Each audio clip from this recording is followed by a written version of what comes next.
તો આજ આગામી 27મી જૂને આષાઢ સુદ બીજ છે। ભગવાન જગન્નાથજીની પારંપરિક 148મી રથયાત્રા યોજાશે। ત્યારે અમદાવાદમાં આજે રથયાત્રાની પ્રારંભ વિધિ એટલે કે જળયાત્રા યોજવામાં આવી હતી। આ 7 દ્રશ્યોમાં નજરે પડે છે, જેમાં હાથી, બેન્ડ બાજા, ભજન મંડળી સહિત મોટી સંખ્યામાં લોકો જોડાયા।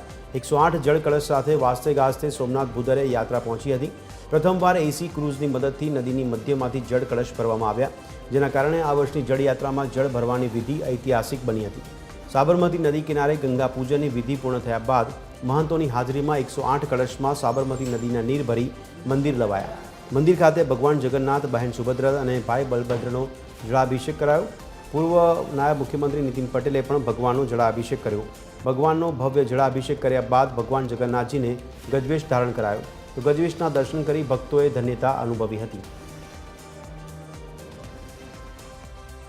27 तारीख की ये रथ यात्रा की सभी प्रकार की तैयारियां जिला प्रशासन द्वारा, मंदिर ट्रस्ट द्वारा, सामाजिक संस्थाओं के साथ मिलकर ये यात्रा को यादगार यात्रा बनाने की तैयारियां की जा रही है। खासतौर पे रथ यात्रा को लेके सभी समाज अपने आप में साथ में मिलके ये रथ यात्रा की व्यवस्थाओं में लगते हैं, क्योंकि सभी समाज के लिए ये बहुत बड़ी आस्था की यात्रा है।